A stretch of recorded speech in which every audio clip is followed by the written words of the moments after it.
warahmatullahi wabarakatuh. Perkenalkan, nama saya adalah Suwardi. Saya merupakan salah satu staf pengajar di program studi Teknik Perkapalan Institut Teknologi Kalimantan. Saya menempuh studi S1 di Teknik Sistem Perkapalan Unhas tahun 2007 dan setelah wisuda, saya melanjutkan studi S2 saya di Teknik Sistem dan Pengendalian Kelautan Institut Teknologi 10 November. Dan setelah wisuda, saya alhamdulillah diterima menjadi dosen di ITK, tepatnya di program studi Teknik Perkapalan sampai saat ini.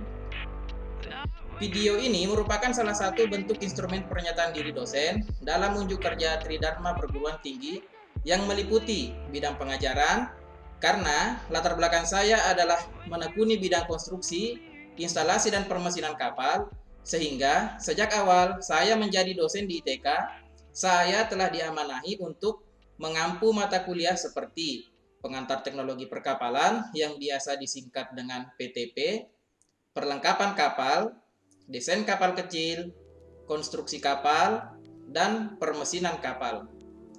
Oleh sebab itu, pada video kali ini saya akan menjelaskan tentang mata kuliah permesinan kapal.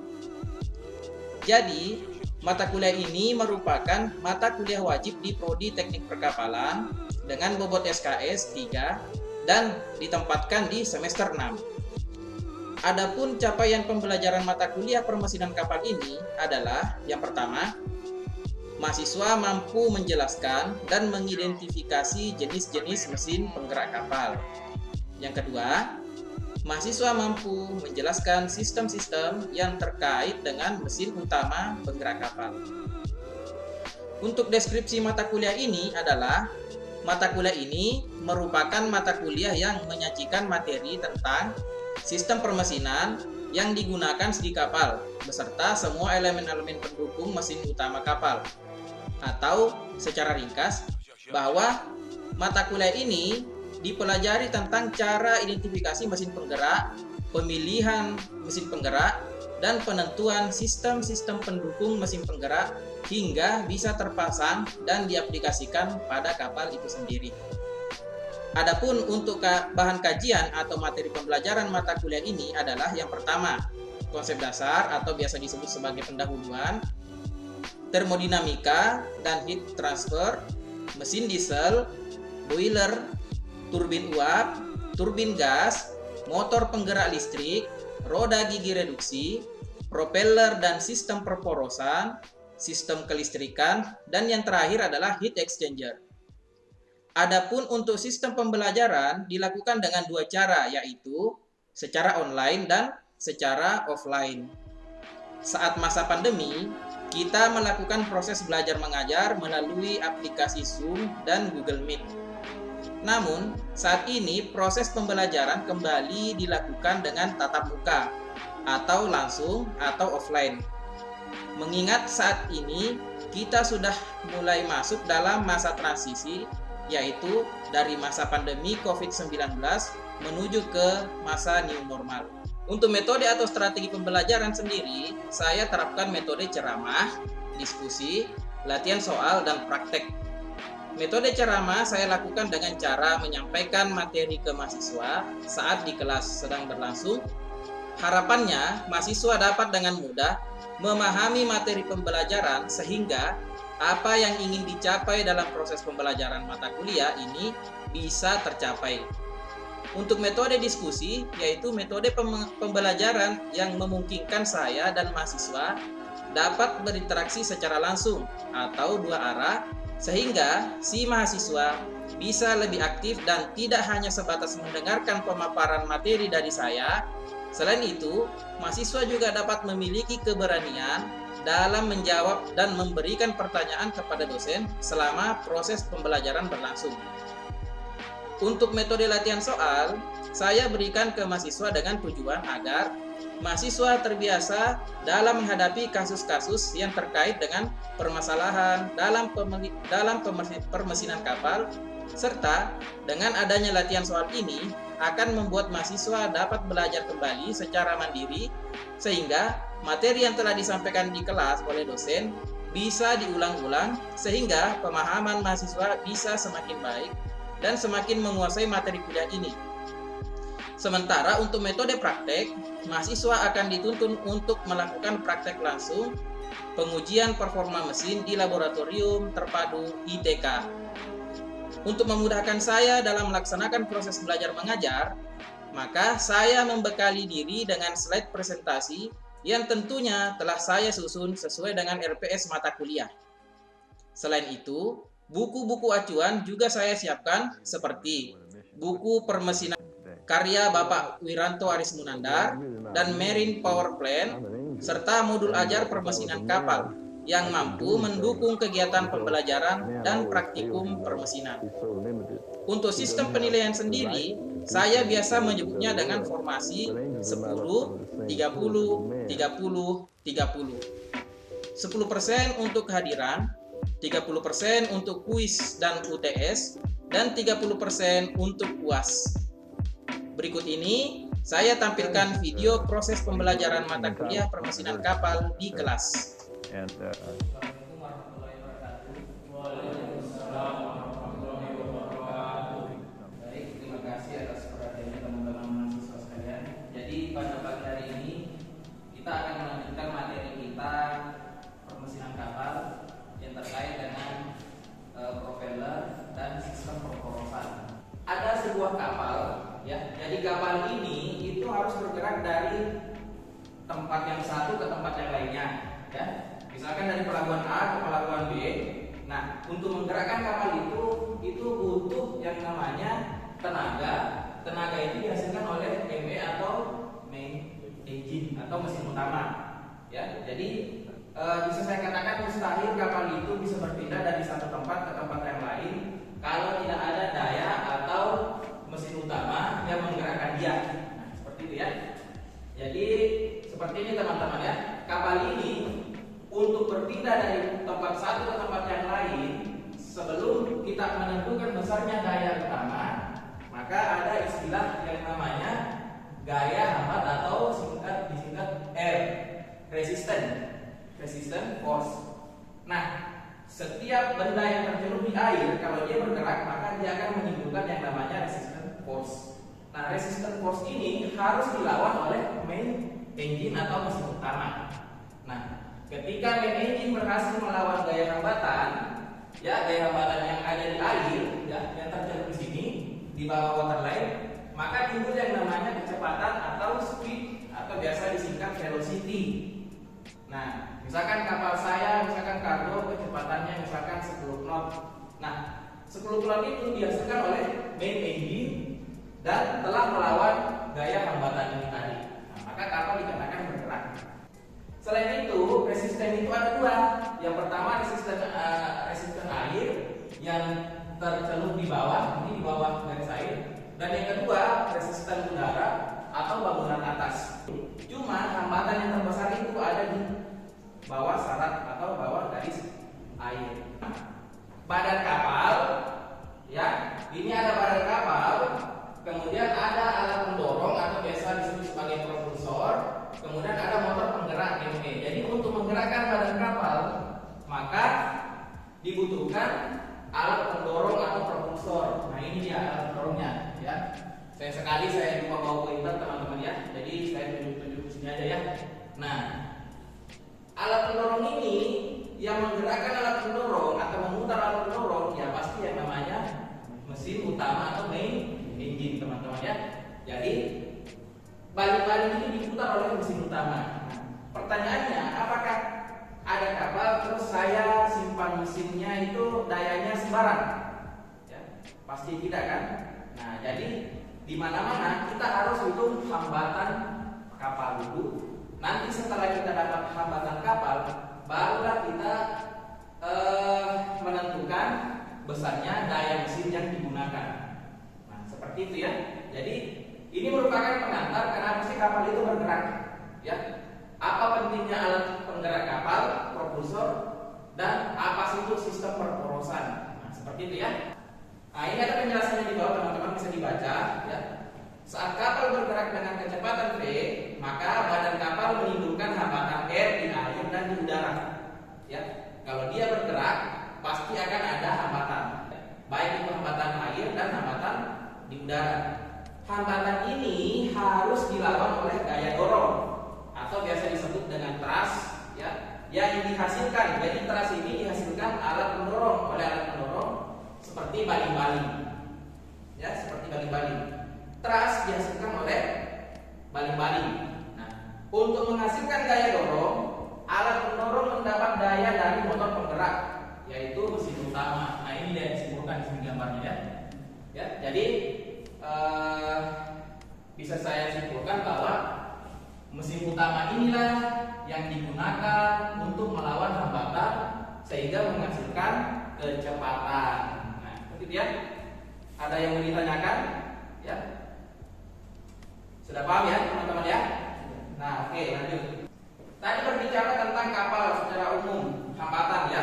Nah, jadi kita masuk ke bagian mesin hidup, main engine dan propulsornya. Jadi ini ada gambar yang menampilkan sistem propulsi kapal, ya, sistem propulsi kapal. Jadi kita kerucutkan, kita bahas terkait dengan mesin utamanya sampai dengan propellernya. Nah, nomor 1 ini merupakan mesin utama atau motor induk, ya.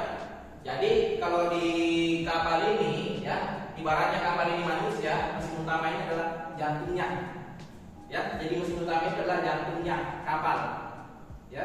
Dia diciptakan atau dipasang di kapal sehidup semati dengan kapal, ya. Jadi saya buat kapal, mesin utama ini saya akan pasang.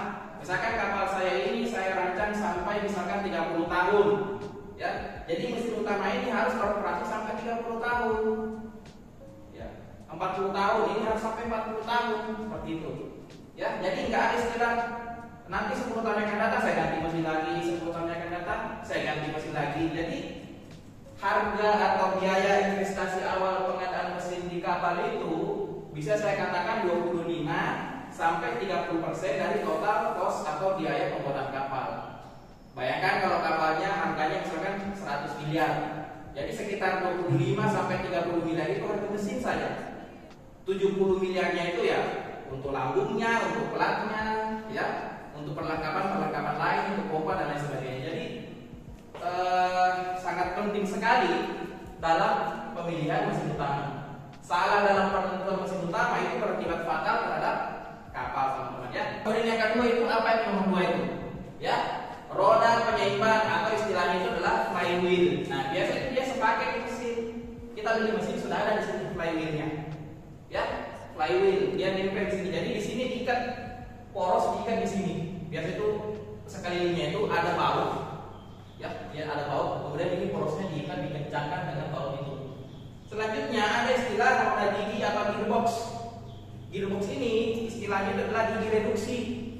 Mesin ini saya mau pasang dengan kecepatan berapa sih? Ya toh? Apakah kapal ini mau saya gerakkan putaran maju atau putaran mundur? Nah, di sini pakai gearbox ini, teman-teman, ya. Nah, pakai gearbox ini. Kemudian selanjutnya nomor 4 itu istilahnya PTO, power take off. Nah, biasa disebut sebagai generator listrik. Nah, sambil mesin utama berputar, ya, sambil mesin utama berputar, dia juga akan memutar PTO. Nah, karena PTO berputar, ini generator, ya. Karena PTO berputar, maka dia akan menghasilkan daya listrik. Nah, ini tidak mutlak, teman-teman. Ini tidak mutlak, bisa ada di kapal, bisa juga tidak. Nah, kalau umumnya di kapal-kapal Indonesia, dia tidak menggunakan PTO, namun dia menggunakan generator bantu. Ada generator utamanya, ada generator bantunya. Jadi sumber tenaga listrik untuk menyalakan lampu, ya, dan sumber-sumber daya yang ada di kapal, kelistrikan. Nah, itu tidak menggunakan PTO, tapi dia menggunakan generator, ya. Kemudian yang kelima itu adalah shaft atau poros baling-baling. Nah, bayangkan kalau tidak ada poros, walaupun mesin berputar, baling-baling tidak akan bisa berputar karena yang mendistribusikan putaran mesin itu adalah shaft atau poros baling-baling, ya. Dan yang terakhir, yang keenam itu adalah tabung poros baling-baling atau tabung poros atau biasa disebut sebagai steering tube. Nah, steering tube ini kalau di kapal itu dipasang di belakang sekat kedap jeruk uritan. Ya, sekali lagi saya ulangi, stereotip ini hanya dipasang di sekat kedap jeruk uritan. Jadi stereotip ini sebenarnya menarik teman-teman, karena kenapa? Air laut masih bisa masuk sampai ke sini. Nah, tapi setelah di sini dia sudah tidak bisa bersirkulasi, hanya bisa sampai di sini. Tidak boleh melewati yang namanya sekat kedap jeruk uritan. Pertanyaan saya, kenapa air laut bisa masuk ke dalam stereotip? Oke, sertifikat mendinginkan apa? Mendinginkan ya, apalagi Anda bisa. Nah, jadi katanya si sertifikat untuk mendinginkan, betul. Air laut ini digunakan untuk melumasi bagian poros yang bergesekan dengan bagian stereotip. Kemudian terakhir itu adalah ada baling-baling teman-teman. Nah, baling-baling inilah yang akan menghasilkan gaya putar, kemudian akan menghasilkan gaya dorong. Jadi putarannya ini akan mendorong arus air ke belakang sehingga barang kapal akan bergerak ke depan. Jadi bisa diperhatikan gambar ini, ya. Coba perhatikan mesin kapalnya itu besarnya, orangnya kecil di sana, sudut atas sana, ya. Jadi memang penentuan mesin utama ini sangat penting, ya. Karena kenapa? Inilah yang akan berfungsi untuk menggerakkan kapal. Bisa diperhatikan di sini. Mesin utama itu menghasilkan power atau daya sebesar 100%. Motor kita, mesinnya motor yang ada di rumah, motor yang kalian pakai ke kampus, ya, mesin mobil, ya, itu menghasilkan daya 100%. Nah, daya ini disebut sebagai daya hasil pembakaran bahan bakar atau energi yang dihasilkan oleh bahan bakar dari mesin itu loh, ya, dari mesin itu, ya, dari mesin kapal. Mesin kapal ini, mesin utama ini menghasilkan daya 100% hasil pembakaran bahan bakar. Di dalam silinder disemprotkan bahan bakar, diinjeksikan bahan bakar, akan menghasilkan ledakan. Ledakan itulah yang menghasilkan energi hasil pembakaran bahan bakar. Energi inilah yang 100%, powernya 100%. Ya. Tapi apakah 100% ini bisa langsung digunakan untuk memutar balik-balik? Tidak, dia tereduksi teman-teman ya. Sama dengan di motor, sama dengan di mobil. Ya. Power itu akan berkurang sekitar berapa? 28%. Nah, 100 dikurangi 28 ini yaitu kerugian atau losis daya dari pendinginan mesin sebesar 28%, sehingga tersisa berapa coba? 72% powernya, dayanya. Apakah setelah kehilangan pendinginan mesin sudah selesai? Ternyata tidak. Ada lagi yang terbuang di gas buang dan radiasi. Nah, berapa persen? Wah, lumayan banyak tuh. 32%. Jadi berapa sudah? 72 dikurang 32 berapa? Berapa?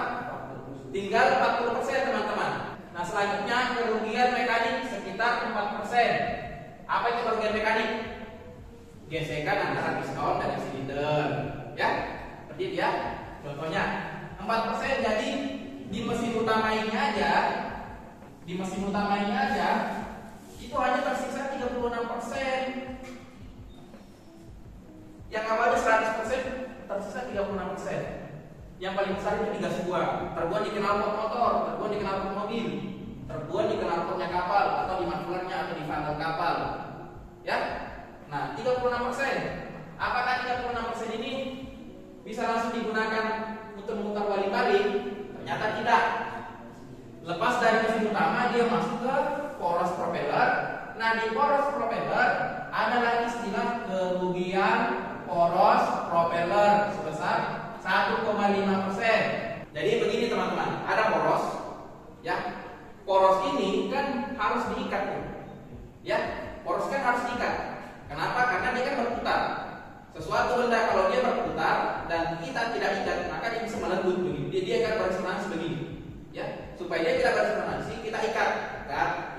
Pengikat ini atau bantalan propeller inilah yang akan terjadi apa?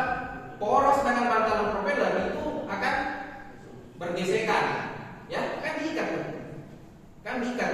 Nah, gesekan itulah yang disebut sebagai kerugian poros propeller ya. 1,5%. Sisa berapa? 36 dikurang 1,5 sisa 34,5%. Kemudian selanjutnya masuk ke baling-baling. Ada istilah kekasaran poros, ada istilah kekasaran baling-baling atau propeller. Semakin lama kapal tercelup, semakin lama kapal terendam, semakin lama baling-baling terendam di laut, di air, maka akan semakin banyak faktor kekasaran yang menempel di propeller. Ada keran-keran, ya, ada biota-biota laut yang tumbuh di situ, sehingga si baling-baling nggak apalagi nggak halus lagi, jadi dia lebih kasar. Kayak kipas angin. Kipas angin itu kan lama gak dibersihkan berdebu, ya kan? Anginnya kan kurang tuh, ya kan? Dorongan anginnya kurang kipas angin. Nah, seperti itu pula si baling-baling. Semakin lama dia terendam, maka semakin banyak juga faktor kekasarannya. Apakah jenis keran-keran, apakah dan lain sebagainya. Nah, semakin kasar propeller, maka semakin berkurang, maka semakin besar pula power yang digunakan untuk memutarnya, ya. Nah, jadi kekasaran propeller ini sekitar 13%, dia mengurangi daya 17% sehingga tersisa 21,5%. Awalnya tadi 100% teman-teman, sekarang tinggal 21%. Ya. Kemudian ada lagi istilahnya thrust reduction, ya. Kemudian ada, nah ini thrust reduction ini dia mengurangi daya juga 3,5% sehingga yang tersisa berapa? 21 kurang 21,5 dikurang 3,5 berapa? 18 ya? Ya. Sisa 18%. Awalnya 100, sisa 18%. Tapi ada bantuan yang namanya weight gain, ya. Ya, ini weight gain bisa menghasilkan menambah daya sekitar 7%. Tadi 1,8. Nah, jadi sisa 25%, ya. Akibat bantuan daripada WG, maka ada daya yang tersisa itu adalah 25%. 25% inilah yang efektif menghasilkan thrust atau gaya dorong kapal. Jadi tenaga inilah yang 25% itu yang digunakan untuk memutar baling-baling, menggerakkan kapal. Ya. Makanya kalau memilih mesin, jangan lihat di sininya. Karena belum tentu ini yang digunakan untuk menggerakkan ini, tapi lihat di sini. Ya. Nah, seperti itu teman-teman ya. 25% inilah yang disebut sebagai energi melawan resisten, melawan hambatan. Nah, efisiensi propulsi. Ya, kalau di efisiensi propulsi teman-teman itu dikenal istilah-istilah seperti ini nih. BHP, SHP, DHP, THP, EHP. Ya. BHP atau brake horsepower, SHP atau shaft horsepower, DHP delivery horsepower, ya, THP thrust horsepower, EHP effective horsepower. Jadi HP ini adalah horsepower. Ingat ya, HP ini adalah horsepower. B itu brake, ya, S itu shaft poros, D itu delivery, ya, yang diteruskan, yang didistribusikan, T itu thrust, ya, kemudian E itu adalah efektif, jadi daya yang efektif. Nah, besarnya daya efektif melawan hambatan kapal untuk menggerakkan kapal mencapai kecepatannya. Ini acuan pemilihan mesin. Ya, seperti itu.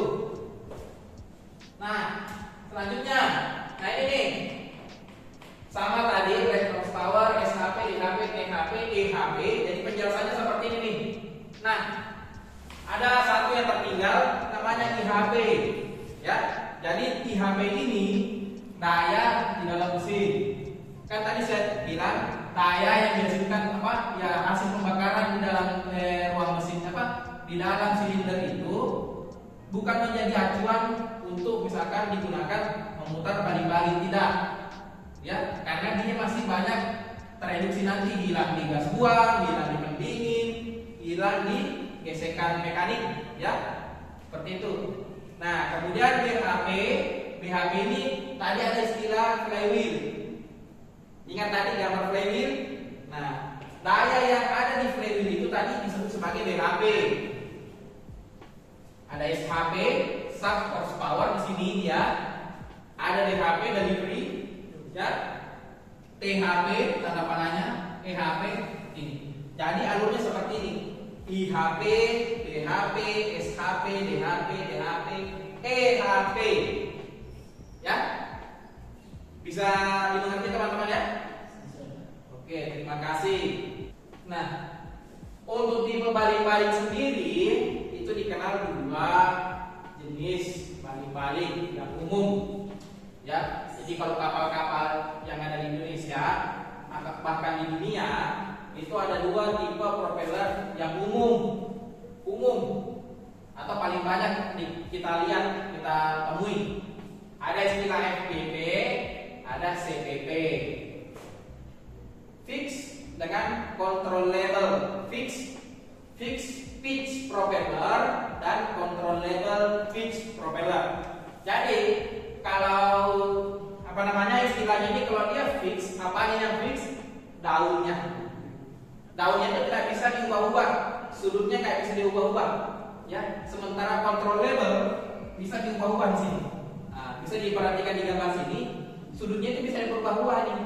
Nah, kalau misalkan gerak maju dia seperti ini, ya. Kalau dia normal seperti ini, kalau dia gerak mundur seperti ini. Nah, seperti itu ya. Jadi baling-balingnya tuh yang diubah. Control level pitch propeller atau CPP. Sementara yang fix dia enggak, sudutnya tetap begini aja terus. Dia hanya untuk maju. Seperti itu. Ya.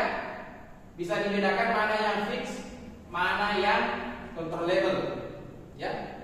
Kira-kira dari segi harga mahalan yang mana coba? Mahal ini kan?